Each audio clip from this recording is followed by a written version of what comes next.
You wake up every morning, you get your boots on, and you get to work under the assumption that today is a down payment on some distant, comfortable afternoon where everything finally balances out. You tolerate a job that makes your skin crawl, treating your own life like a waiting room. You sit there, staring at the door, completely convinced that something real is eventually going to walk through it.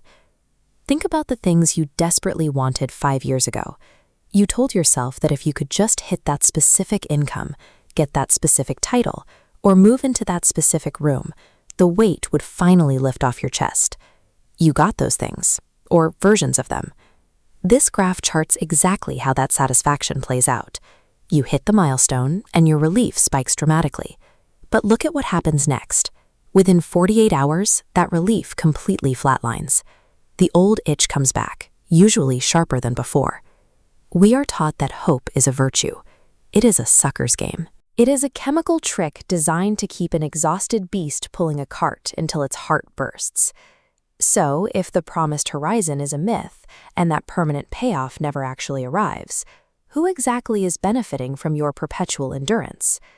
To understand this, look at how animals operate.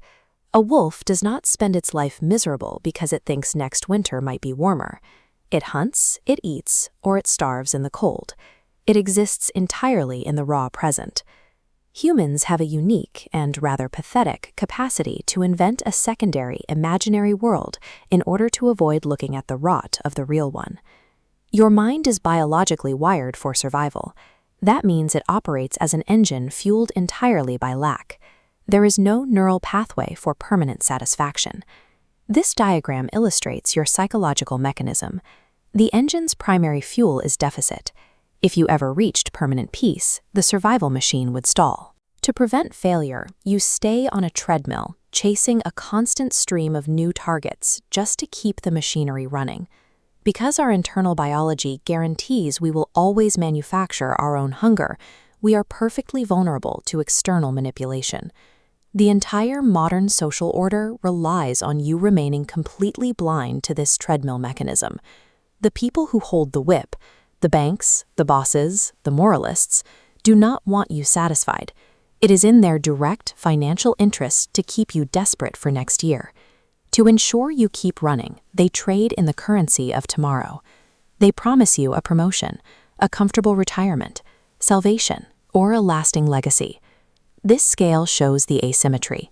Institutions print an infinite stream of blank promissory notes.